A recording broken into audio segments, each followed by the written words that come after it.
Right, everyone. By my clock, I make it 11:30. So I think we'll start the second session of today's webinar.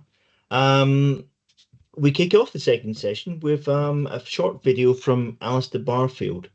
Alistair is the managing director of Deflect and Protect CIC, KIC. The title of his presentation is Parasocial Relationships and Gambling. And I think Ali does a very good job in the video of both introducing himself and what he means by that rather complex sounding title. So if you are willing to bear with me and sit back, let's see if we can get Alistair's video playing here. Hi there. My name is Alistair Barfield, and I am the Managing Director of Deflect and Protect CIC. Unfortunately, I wasn't able to make it live to deliver my full presentation, so you are only going to have to deal with 10 minutes or so of my narrator voice. My particular area of interest is in my community, the neurodivergent community, and the ways in which parasocial relationships impact the way young neurodivergent children are exposed to and influenced by online gambling. Now, this might be an area that you are unfamiliar with, as this is an incredibly contemporary topic, but I hope that I can sort of shine a light on a few of the issues that I'm currently seeing online. So who are Deflect and Protect CIC? We're a non-profit entity, which was actually founded on Valentine's Day this year. Clearly, I had nothing better to do on Valentine's Day. And the idea of my organization is that we are educating people on the difficulties that young neurodivergent people might face online. I take the idea that for too long, people outside of my community have spoken for us, often with the greatest of intentions, but our voices themselves become silenced in that dialogue. I hope that I can elucidate some of the problems affecting my own community from within. Why is this important? Why do I even care? Exposure to gambling at a young age can prove problematic. It can be very difficult, particularly if it coincides with milestones in a child's life. And engaging with gambling activities can be quite common as a young person, but normally participation is primarily passive. However, I am seeing a trend towards younger and younger people being exposed to gambling content. We'll talk about Roblox in a few seconds, but think about the gamification of gambling itself. Think about how somebody with ADHD, like myself, I'm ADHD autistic, might struggle with impulse control. And then think about the ways in which gamification of gambling has created a way for my special interest, video games, and gambling to coincide with one and take advantage of my lack of my impulsivity. So what is a parasocial relationship? I'm going to say it 100 times over the next 10 minutes. So what is a parasocial relationship? Let's define one. A parasocial relationship is a one-way form of attachment. It's usually experienced by influencers and content creators. If we think about the way in which content is created now, it's not the same way it used to be when I was young and I would put on CBBC and watch Blue Peter and it would be over in half an hour and that was my entire relationship to the content. Now content is endless. It's drip-fed to young people through TikTok or Instagram Reels or YouTube Shorts or whatever it might be, or it's constantly on in the background. We are particularly seeing a rise of this in live streaming. Now, live streamers can spend 10, 12, 16 plus hours on a live stream. And what happens psychologically is this creates an incredibly deep parasocial relationship between the viewer and the content creator themselves. Unfortunately, this is particularly prevalent in young, vulnerable people of my own community. I know that when I was a teenager, I had no in real life friends, but I was never lonely. My entire interactions were online. I built friend groups online and I engaged with content obsessively online, particularly from a few notable creators. And what happens is, as streamers and influencers blur the lines between reality and fictions, parasocial relationships increase. When you discuss parasocial relationships with young people, often the idea that a influencer is portraying a character is lost on them. This makes perfect sense. An inability to discern nefarious intent is what I call it. I'm an autistic person, and I engage with every other person with the assumption that they have my best interests at heart. This is a common trait you'll find with many autistic people. Not all of us, but it can be quite common. Unfortunately, that can be the breeding ground of parasocial relationships. So what's the real world impact of this? Well, we know the influence of parasocial relationships between digital celebrities and their followers on followers' purchase and electronic word of mouth and persuasion is increasing. We know that through studies, an influencer that builds a parasocial relationship with an audience can get the audience to engage by spending real money. Now, the question you're asking yourself is, why is this relevant to gambling? I'm seeing a tremendous amount of gambling-related content in live streaming online. This is XQC. XQC was, for a very long time, the world's most watched live streamer. He's now somewhere around the top 5.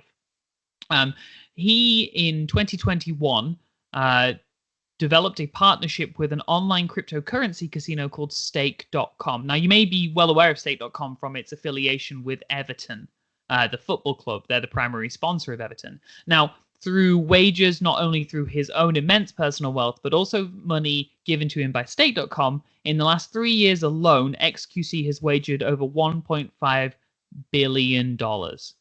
That's with a B. Now, it seems an absurd amount of money, but if we're thinking about the way in which aspiration culture works for young people, particularly young neurodivergent people whose primary form of socialization occurs online, then we get to see why this is so harmful. Now, what's happened to XQC? About 5 years ago, XQC started live streaming and was immediately very popular. He's known for his very strange way of speaking and hyperactive mannerisms. If I were to hazard a guess, I'd say he's a classic case of ADHD. And he's fostered this relatively young audience who love his 12-plus hour-long streams. So he developed a partnership with Stake.com in 2021, and what's happened is that XQC has become addicted to gambling, primarily digital slot machines and gamified games on Stake.com. The casino has created a parasocial relationship, if you will, between the influencer and the casino. The casino has created an addiction from the streamer, and that filters down to his young, impressionable audience. So who are Stake.com? Stake.com are an online cryptocurrency casino that is based in Australia, though it operates with a license from Curacao. The reason it operates with a license from Curacao is because online gambling in this form is actually technically illegal in Australia. Now, for those of you like me, Curacao who didn't know where Curacao was, it's a small Bahamian island in the West Indies. I have never heard of it either. Their gambling regulatory body has 55 online cryptocurrency casinos as of July 2024. One may wonder why they choose such a small island nation to have this, and it's because the gambling regulatory body is so tiny there. So Stake.com's had a heavy presence online since 2021. Stake.com sponsored a high number of notable gaming streamers, and it's given them very, very lucrative contracts. We're talking millions of dollars every single month to gamble. So what happened is the gambling meta took over Twitch.tv. This is the world's largest live streaming platform where gambling became the primary form of content. We're talking slot machines, online roulette, things like that. Twitch banned it because Amazon, the parent company of Twitch, was getting pressure from advertising on Twitch to remove it. So in response, Stake.com founded Kick.com. Kick.com is now the world's largest live streaming platform dedicated to gambling. Stake.com own Kick.com, so there is a clear conflict of interest and crossover between the two parent organizations. Drake the rapper, if you are familiar with him, he's a singer and a rapper. He's arguably top 3 most popular celebrities in the world currently. Drake has a notoriously lucrative contract with Stake.com, wherein he gambles regularly on live streams with immense amounts of wealth. Drake displays many of the same characteristics which we can see from problem gambling behaviors, or harmful gambling behaviors, as it should be called. And he's pushed Stake.com's popularity with young people. We're going to watch a clip now of Drake gambling on an Instagram live stream, which had tens of thousands of followers. He's with Lil Yachty, who's one of my favorite rappers. And in it, Drake wins $900,000 and shrugs off the win. Yeah, 2014. I love 18 there. Oh, We'll take. Yeah, 2014. I love 18 there. Oh. He says, what do you mean you'll take it? It's 900 grand. That's the immense amount of wealth that is being shown in these live streams. Now, we have to consider the way aspirational culture works for young people and the way in which these parasocial relationships form. Then we have to consider primary forms of socialization online for many neurodivergent people. We spend an immense amount of time online, particularly when we're teenagers. Young neurodivergent people are being manipulated by this scheme, quite frankly, and I find it very shocking. The stats are pretty conclusive. Neurodivergent people do have an increased risk for addictive behaviors. There's a wide variety of factors to consider when looking at this, internal and external. From an external perspective, existing in a world that is fundamentally not made for you is an incredibly difficult thing. I struggle with it daily. I can only imagine how confusing it must be for a teenager. As well as internal issues regarding autism and our special interests and compulsive behaviors, our lack of social structures. But when we look at ADHD and addictive behaviors, particularly with gambling, the situation becomes quite apparent. 25% of those seeking treatment for compulsive gambling have an ADHD diagnosis. That's from a study from Wallach. Grant 2021 found a particularly strong relationship between autistic traits and problem gambling. I myself used to play a competitive card game online called Hearthstone that employed a gambling mechanic called loot boxes, and I spent well over £2,000 in a year on Hearthstone cards when I really couldn't afford it. And the reality is that we become so obsessed with things sometimes that becomes the thing that we want to do.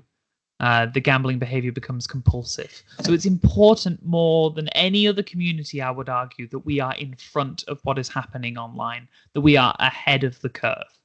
I wanted to leave you with something that was less negative. I feel like I've just come and said, hey, look, there's a massive problem, and sorry about that, I've got to go. Good luck. And I don't want to be like that. So the question is, how do we support our young neurodivergent people? I think we need to educate them on gambling. I think we need to explain its cultural significance, but also the downfalls that can happen, particularly with harmful gambling behaviors. We need to explain that influencers are characters that real people portray. And I think that's the big thing. It's discerning that line between reality and fiction. We need to explain that the persona that one shows on a live stream or a YouTube video or an Instagram or a TikTok is not the person they are really. And we need to help them make educated, informed decisions online. I wanted to leave you with an area of discussion, a question to ask all of you. What's our responsibility?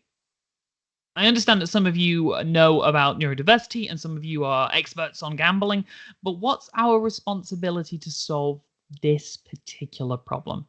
Should we provide education regarding neurodiversity and gambling to young people?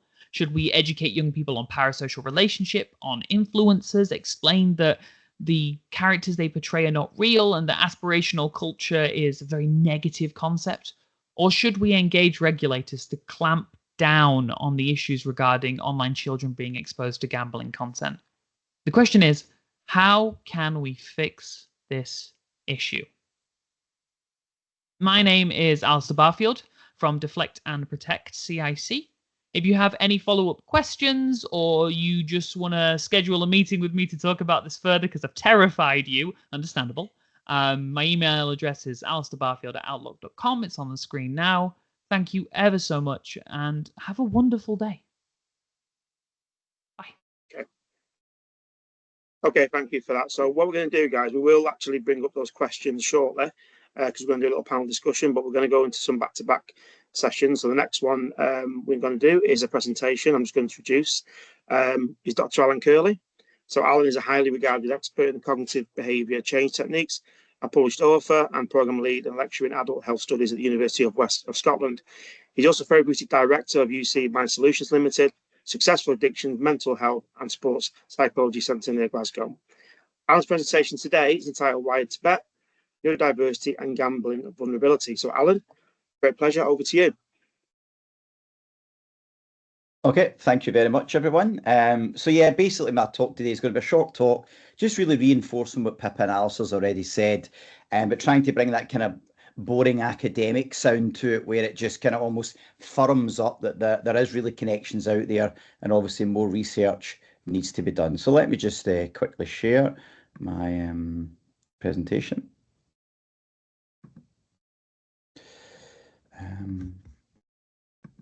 So David and Mark, can you see that okay? That's great, Alan. Yes, That's we okay. can. Thank you. Okay, yeah. I'm also author of the game book, Playing the Game of Your Life, which basically I'm a CBT therapist by heart, specialising in addictions and mental health. And it's a kind of book on CBT, helping young people try and nurture the traits that we know you need to navigate this game called life and to play your best game. And we discuss things like autism, ADHD, and various other issues around mental health and addiction.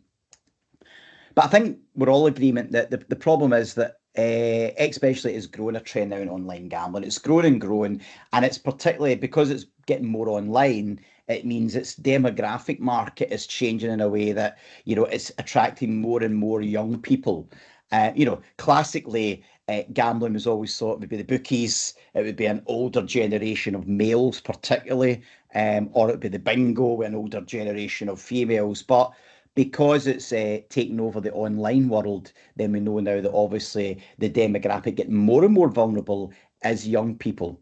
But we also think, well, is there other populations that are also getting more vulnerable or more at risk of getting into problem gambling or gambling addiction because it's online, and because there's even more tools and techniques that the companies can use online to really hook people in that maybe they can do less so in the bookies in a shop on the high street.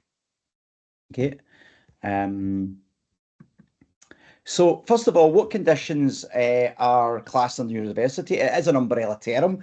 There's a growing number, but the main ones that people often think about, and I'm going to particularly really focus on today, are autism spectrum disorder, ASD. So again, classically characterised by difficulty with social interaction, communication challenges, tendency to like to engage in repetitive behaviours. And it's obviously a spectrum because individuals differ to various degrees with it.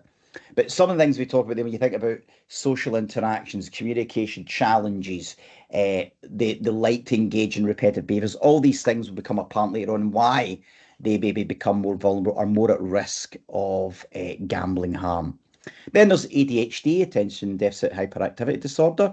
Again, persistent patterns of inattention when they're bored, or sometimes then extreme focus if they engage. Hyperactivity, so that idea that always needing to be actively doing something. And often with impulsivity or less impulse control. So when an impulse strikes, more likely to jump into, and therefore sometimes more likely to take risk-taking behaviours in life.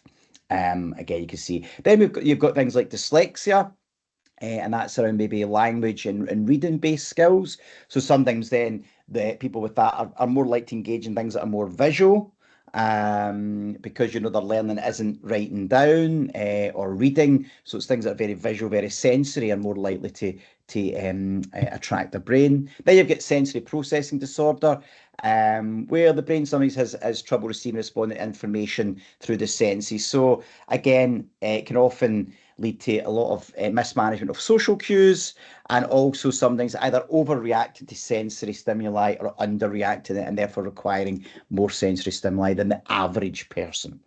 And then there's OCD. Again, usually it is classified as an anxiety disorder, but it is again that way that people, it is a neurodiversity. It's about worrying about things, needing repetition, creating little rituals and routines. And again, that becomes linked to gambling as well. So what are the neurotransmitter part? What is the kind of neurochemistry behind the neurodiversity? Well, obviously they are just they're seen as just a range of differences in brain function. So they're not disease states or really conditions in a sense. They're just often considered variations in how the human genome has constructed the brain.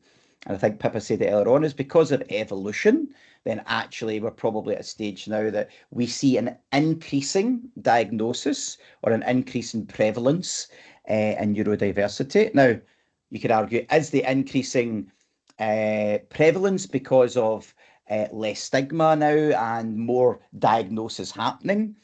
Or is it there is an increase in prevalence? And it's hard to detect that out. But what we often know is when things do increase in prevalence, it's usually an indicator that that particular a change or variation in the human genome is obviously giving the human race an advantage. And some of the advantages have theoretically been talked about, that maybe because the world is going more digital, it's going more online, it's becoming less physically sociable social interaction, then actually people have got variations that give them enlightened or heightened skill sets, and who don't require as much social connections will be at an advantage. So maybe the digital world will be a more advantageous place technically for a neurodiverse individual in the future, but it also opens them up to more risk of manipulation from the digital world. So what are the main transmitters? Well, there's 5. So if you look at ASD, the 4 particular ones are glutamate. So glutamate's involved in neuroconnectivity, so making connections with things. GABA is involved with the excitatory inhibitory balance of the brain, so it can impact on sensory processing and social behaviours. Serotonin's about mood often, so influences your mood. It can influence low mood, can influence anxiety, and influence the need for repetitive or ritualistic behaviours. And then you've got dopamine, which is about the reward. So giving you the reward when you get the hit, but when it starts to get metabolized, then it feels like a come down or a withdrawal. That doesn't feel as pleasant. So our brains are wired to want another hit again. And obviously dopamine also gives that feeling of motivation when you're feeling a bit less motivated in life. ADHD's got the same ones, but it's also got noradrenaline or norepinephrine. And it's involved, it's often like that fight or flight response. It plays a critical role in attention regulation and arousal. It can really heighten your arousal, that fight or flight response.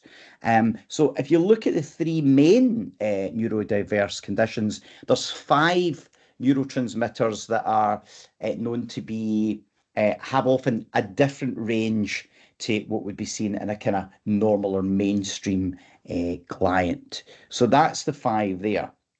Now, if we then look at what are from our functional MRI scans, what are the 5 neurotransmitter pathways which are changed when people are involved in gambling? So when they're into their gambling, what is triggered? What are the 5 neurotransmitters pathways that are triggered?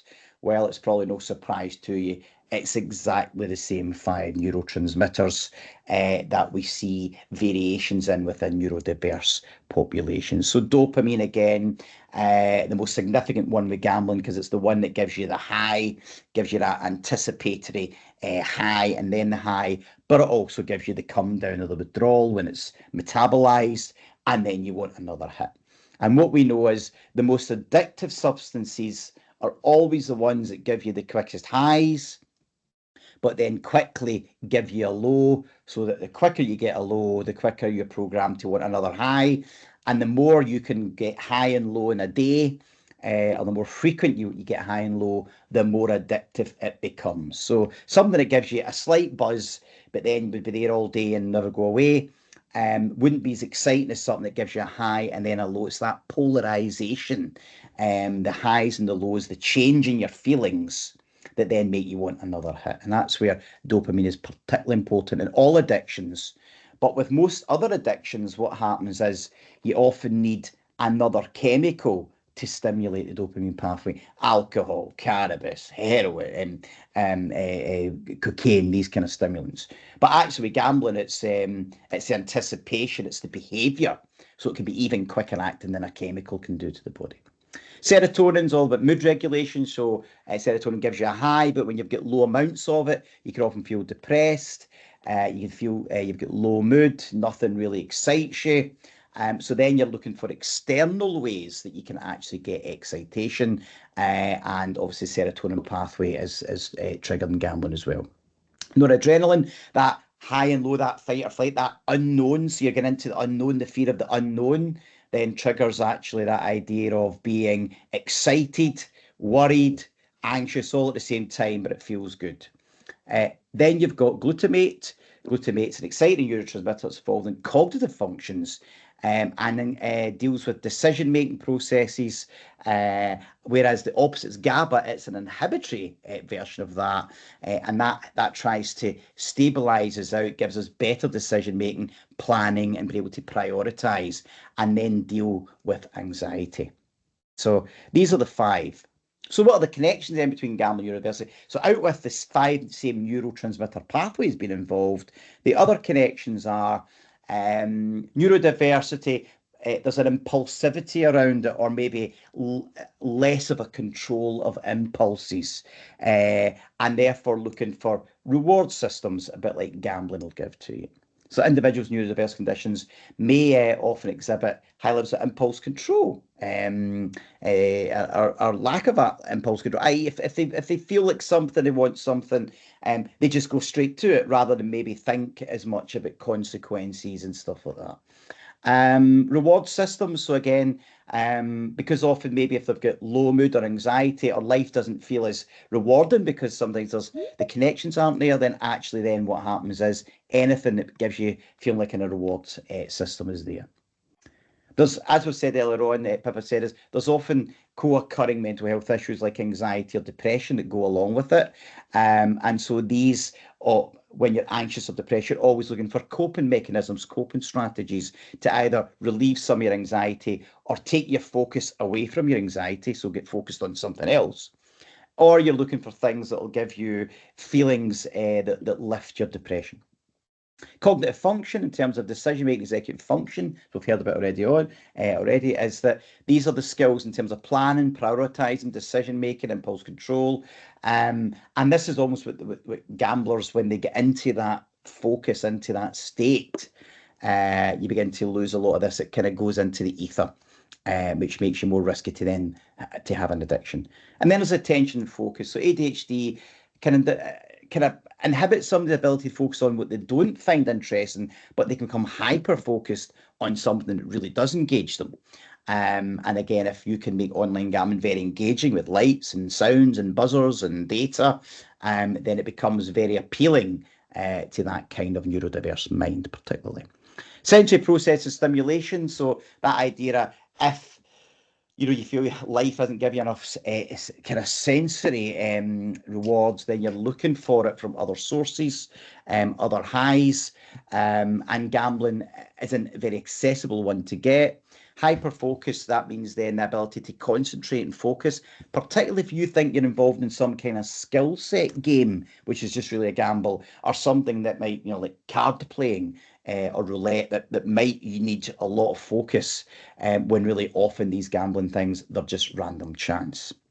And finally, the social environmental factors. Social isolation, if you're not great at social connections, or that you found them a little bit more overwhelming, then environments that you still feel you can connect with people in the comfort of your own home, behind a screen, anonymously, and you don't need to kind of do the physical interaction skills that are required as much, then obviously you can see why that might be more appealing to more neurodiverse individual. And the fact they're so accessible and the exposure's there, they're easy to find. Okay, so just in terms of, we've already seen some research, but some research which is, there's a lot out there now, particularly in ADHD and gambling.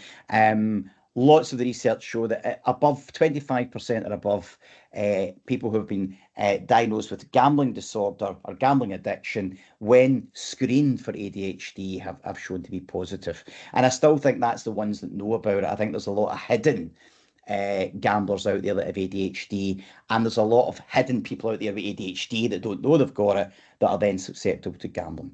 Other one here, it was 28.8% of gambling disorder. So this has been shown from countries like Japan, America, Britain. So across the globe, it doesn't seem to be a particular cultural thing. It is ADHD is very much linked to susceptibility. Now, when you think we're talking about 25% or above, it's thought that in the population, only between 3 and 5% of people have ADHD. So it's no coincidence that the population is thought to be between 3 and 5%. But when you look at people with a gambling addiction, we're seeing 25% plus in those populations. So there's definitely a correlation there.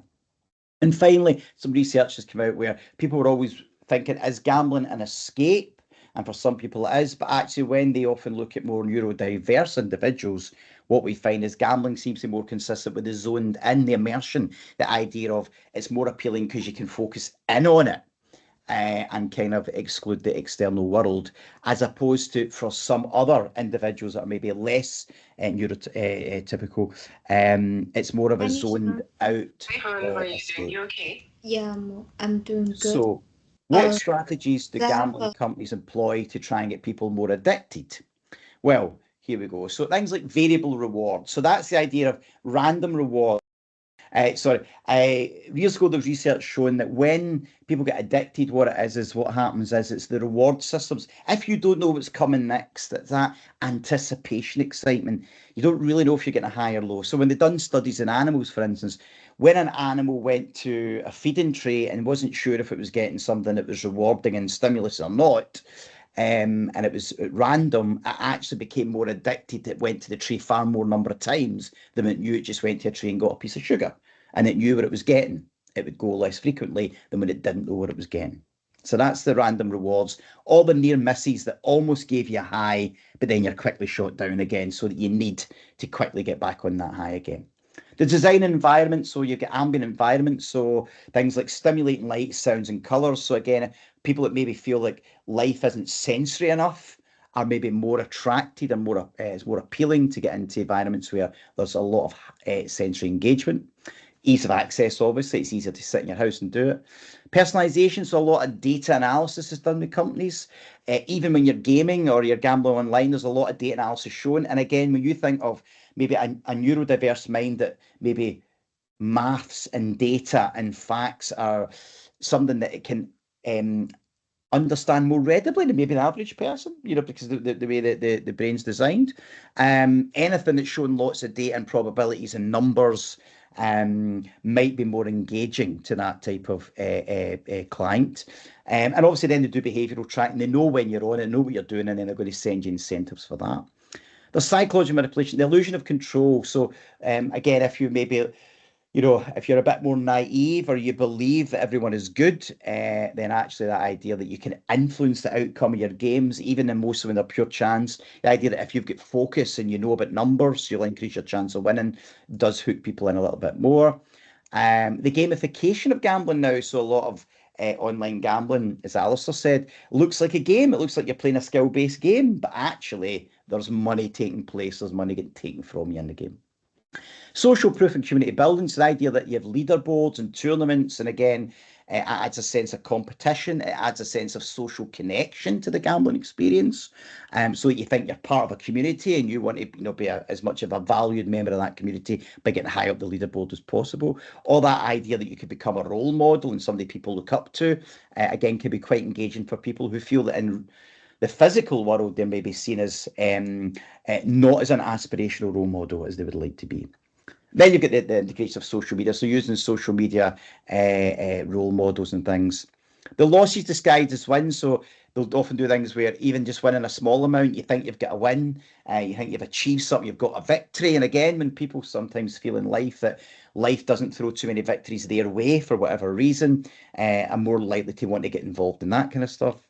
And then finally, the time distortion, the focus. If you can get really focused on something, then the time distortion aspect, and they work on that, they deliberately take clocks and windows out of casinos. Online, they'll often do things so that you can have autoplay, so you can keep playing even if you're not there. If you need to go for a break, it continues to keep playing so you can stay on for longer and longer. So these are all the strategies they use. So you can see why, really, that's why we need to be doing more about it. We need to be making becoming more aware of who would be more vulnerable to some of these strategies, or because they are more wired to require the neurotransmission pathways or neurotransmitters that gambling can often feed, or the appeal of gambling can feed. And then finally, we need to look at treatments for it, both, kind of from a cognitive and behavioural point of view, but also maybe more targeted treatments that, ADHD treatments could be used for gambling addiction, and vice versa. Things we know work for gambling addiction could then be offered to people with ADHD. And we do more screening to see who is vulnerable to not only gambling, but then other types of addiction or online behavioural methods for taking your money off you. So thank you very much. Alan, thank you very much for that presentation and the very interesting things you brought up, you discussed. What I would say is our next part, we're going to have an expert panel discussion where people would let's try again to discuss aspects being raised in Alistair's video and what Alan's just been telling us. But in between, we were hoping to have a thought piece presentation from Ciaran Henry. Ciaran is an experienced safer gambling professional who currently works as a safer gambling consultant and a part-time lecturer.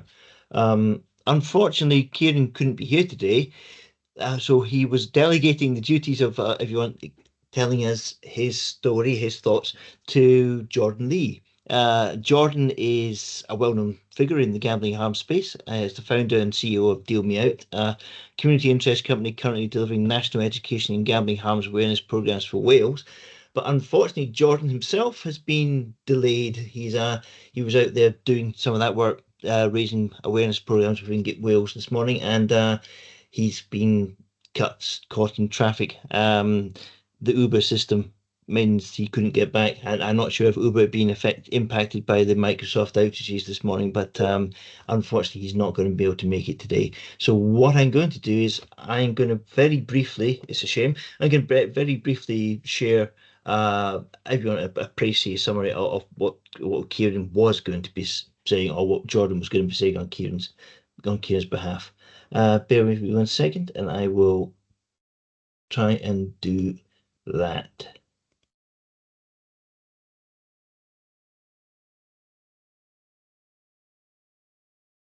Right, okay. As I say, Ciaran has worked in industry, operated side for quite some time. Mainly in the poker side, he was a specialist within sort of the main poker providers, Full Tilt Poker, PokerStars, GG Poker. He'd been directly involved in the online gambling industry across multiple roles, specifically the field of safer gambling, responsible gambling for over a decade, well over a decade. In that time, he worked in a few different areas of safer gambling, including product design and training.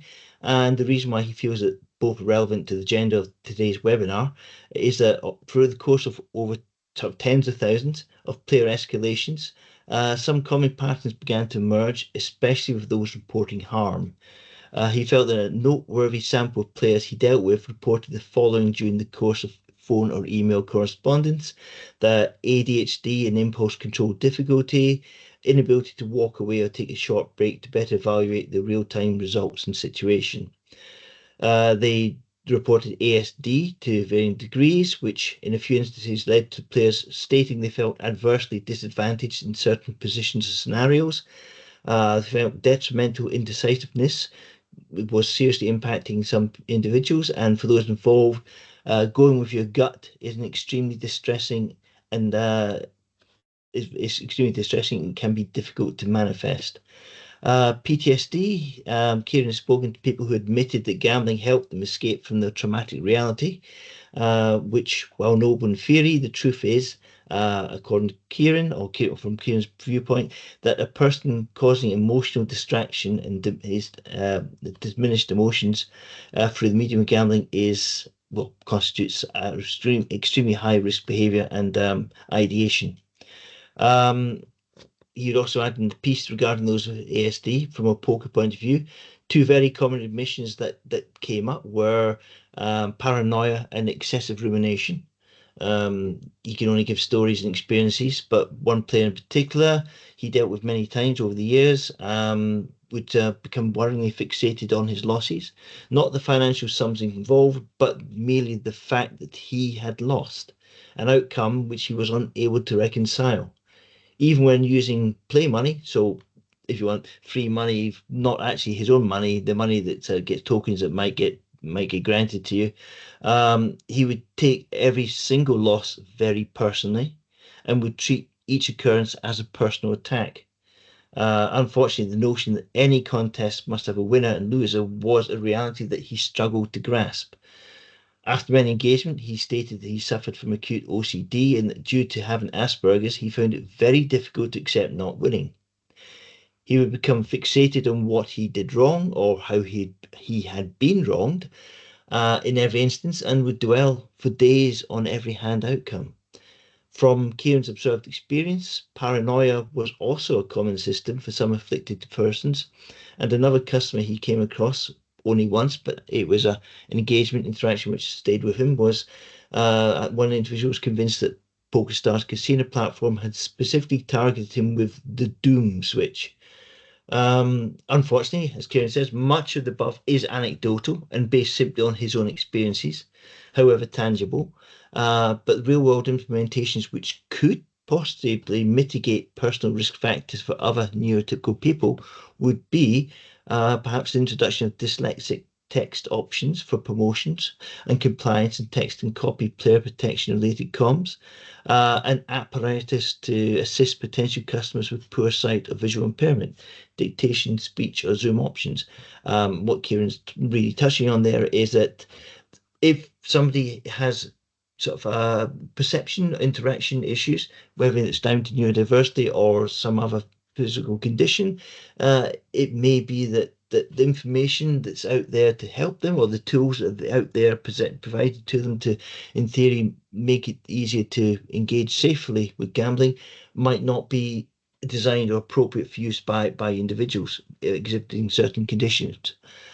So I think he's really talking about, from the operator's point of view, the operators really need to understand neurodiversity as well to be able to make adaptations and to ensure that customers who may be neurodiverse or maybe have neurodivergent conditions are giving material and information tools in formats which make them accessible and usable and understandable as well. So I think that's, if you want, a flip side of the coin on the gambling operators as being perhaps designing products which are overly engaging and more immersive than would be ideal for individuals with neurodiverse conditions, to the other side where operators recognizing that this may be an issue and being able to provide sort of solutions and safeguards which are more appropriate to neurodiverse individuals. I'll stop sharing that now. What we were going to do is we're now going to have an expert panel to discuss, if you want, the three presentations we've just had.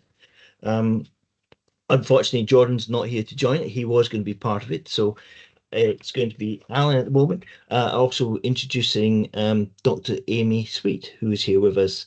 Amy is a respected academic and researcher in the area of gambling and gambling harms, and has been writing a rapid evidence assessment on neurodiversity and gambling harm, which she expects to publish this year. To kick off the discussion, what I would like to do is take us back to, if you want, the starter question which Alistair left us at the end of his video. He posed it, and I think that would probably be a good place to start the discussion. So bear with me just 1 second. What I will do is just try and share that. Share the end of. Yeah, there we go. So Alistair's discussion was, what is our responsibility to solving the problem? Is it providing education regarding neurodiversity and gambling? Is it educating young people in parasocial relationships? Is it engaging regulators to clamp down on online children gambling? So how can we fix that? And Alan, Amy, if you're both there, I wonder if you could perhaps have a go at addressing those questions.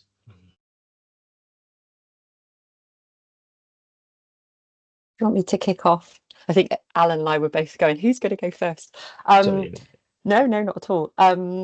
So yeah, I mean we've covered a lot today, really, really useful conversations and information being shared. And I think some of the things that Pippa reflected on earlier was around kind of making sure that kind of treatment and support is accessible and is kind of tailored to people who are neurodiverse, especially those that are experiencing gambling harm. And I think one of the areas that so I'm working on a research project at the moment. It is a consortium project, and we're looking at kind of how to improve access to treatment and support for those experiencing gambling harm that are also neurodiverse. And I think it's thinking about not just thinking about a one size fits all approach, but actually how best can we support people coming for gambling harms support who may be neurodiverse. So that's around screening, asking that question, making sure that, you know, those that are providing support are aware. So I think that's hugely important. But then also, I think if we take it back, and we've discussed this, I know Ali was discussing this earlier about educating young people, and I think obviously we now have, as Ali mentioned, kind of loot boxes, and young people are able to engage in gambling like behaviours at a very young age. And having that kind of awareness, I think, within schools, among kind of organisations that young people are involved in is hugely important, because there is a really strong link between kind of gaming and gambling, you know, as a younger person, then moving into more problematic gambling as an adult. So there's definitely a link there. So again, I think it's addressing that kind of early intervention and prevention is also incredibly important, as well as making sure that the treatment end of the spectrum is also tailored to the individual. So that would be my kind of sort of first sort of take on those questions. Alan, I don't know if you want to add. Yes, totally agree. I mean, I'd also like a lot more of these discussions taking place in medical appointments as well, where people are talking about their gambling addiction. You know, we ask often about people's alcohol and smoking at medical appointments, but actually asked about their gambling. Hopefully, again, more screening and picking up diagnosing of neurodiversity, which is getting better now, I have to say. You know, I remember 10 years ago, people would be waiting years and years to get a diagnosis. The diagnosis was often having to be done privately, very expensive. But it's becoming more apparent. I think schools, universities are getting better at offering assessments for students that may think that they may have some kind of neurodiversity. And then I think when that's picked up, the screening's picked up, then getting that raising awareness, not only with, again, health professionals, nurses, doctors, but with young people around what that might in the real world mean for them in terms of potential risks or vulnerabilities. And then if we do have treatments, medical treatments available, offering them to people so that some of these pathways that may be altered, there may be medications that can stop some of that alteration, which makes them more vulnerable or susceptible to the gambling appeal. I think, as Amy said as well, I think getting more online role models, young people, podcasters, gamers, maybe trying to raise awareness of it as well. In my experience, young people don't like being told by older adults and their parents and stuff, but they will listen to other people. And what they don't like is the thought of being used or abused by companies. And I think, you know, when we used to talk to them about like tobacco or whatever, finding out the tobacco companies were deliberately marketing to them or adding stuff in, that would often be, you know, that rebellious side of young people. If they think people are trying to manipulate them, that can be a real tool in terms of making them sit up and think, you know, how much am I being manipulated online? So I think I think there's strides happening, and I think raising awareness and with both medical professionals, educational professionals, and young people, yeah, definitely. Okay. Thanks, Alan. Thanks, Amy. Mark, did you want to chip in? Yeah, well, really, while Alan and Amy are here, I was really just wondering if they could just throw a more general question to them, which is, are there any areas of research you think would be particularly useful for us to have going on just now, either based on so the last few presentations or really any other area where if sort of neurodiversity and gambling may be where there may be intersections? Because one of the things we did do in the run-up to this webinar was try to find, if you want, research that's been published into the subject of gambling in neurodiverse conditions. And there's not an awful lot out there, but from just the conversations we've had today, it's pretty obvious that there are so many possibilities, areas where there are questions that are out there which haven't been answered, and we think probably really do need answering. So, so to start with, first Amy, then Alan. Amy, is there? I know you're doing your own research, but are there areas where you feel there's a pressing need for us to learn more about, to be able to look into and sort of discover more? Yeah, absolutely. I think, there's not a huge amount of research out there. There's a little bit more on ADHD in relation to gambling, but there's very little on a kind of autism, dyslexia, and actually in terms of like the sample sizes where the research is carried out, there's very little across GB. And also, I think in terms of when we think about intersectionality, so when we think about, rather than just look at people as being neurodiverse, there's differences among the neurodiverse community, and there's very little where we understand about gender differences or age differences or ethnicity or, social class and things like that. So there's very kind of little done in that kind of more social context. A lot of the research is generally in kind of treatment settings. So when people are already accessing treatment, and there's less around, being able to generalize this to the general population. I think in terms of a lot of the research is cross-sectional, so it's a kind of point in time study. There's very little that tracks people over time and how, neurodiversity affects people over time and gambling affects people over time. It's very kind of point in time. So I think there could be much more done around that. I also think in terms of involving lived experience. So a lot of the academic research is generally kind of carried out academically. It doesn't involve the community, and I think there's a lot more. So for example, the research project I'm working on at the moment, we're working with an organisation that provides treatment and support, as well as a research agency, which we're going to be carrying out one-to-one interviews with the neurodiverse community. So it's kind of a bit more of a mixed method approach where we're actually involving lived experience throughout the project, the design. We've got an advisory panel. I think it's so important because, as Pippa had mentioned earlier, there's not a one size fits all approach. So I think research really needs to be mindful of that. So that for me is kind of, there's so much more that could be done, is the answer to that question. But I think, involving lived experience is hugely important for me. But also I think just diversifying the research. So, looking at the wider population, but also look at the differences among that community as well, for me would be the key things. Thank you, Amy. And Alan, have you any thoughts? Yeah, again, like Amy, I'd like to see there's quite a lot done on ADHD and gambling. So people have maybe ended up with a gambling addiction. They've then screened them from ADHD, but I think they've never really screened for autism. And that would be interesting if we're talking about 25% and possibly plus for ADHD. What percentage of the people not scoring for ADHD would then score for autism? I think that would be really interesting, because really autism, for me, autistic assessments have just been getting better and better over the last five years or so. Other things I would like to do is a kind of longitudinal study. So we were looking at children. Is there an increase in online gaming in children in terms of future gambling addiction? Does it lead to that? Is it a gateway? So almost doing some kind of longitudinal study where you maybe look at the amount of hours that young people are spending online gaming. And then down the line in the future at certain points in their life, then obviously assessing to see whether they have any addictions, particularly obviously focused on gambling, but whether that would be a gateway, online gaming was a gateway to other addictions. And that would be quite interesting, because although we keep saying that we think online gaming naturally leads to gambling, and I think it does, getting that evidence to prove that particularly young people gaming are very susceptible to future gambling addiction. There's not really much evidence on that yet. So a good longitudinal study on that would be good.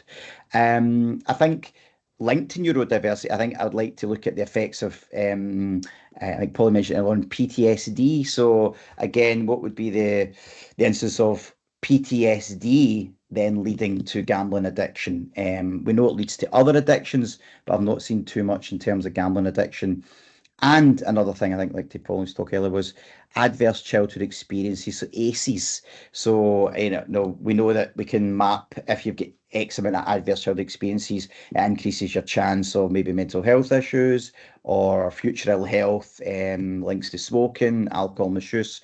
But it would be quite interesting to see if we can map ACEs, the number of adverse childhood experiences that people have experienced, to future gambling addiction. So that would be quite an interesting area as well. And all of these things like PTSD and ACEs do then alter our neurodevelopment, so they could be seen as neurodiverse conditions in terms of things, of experiences and environments have then reshaped some of our neurodevelopment as we get older. Alan and Amy, thank you so much for those contributions. It's really valuable and important, and thank you for taking that time to update us today.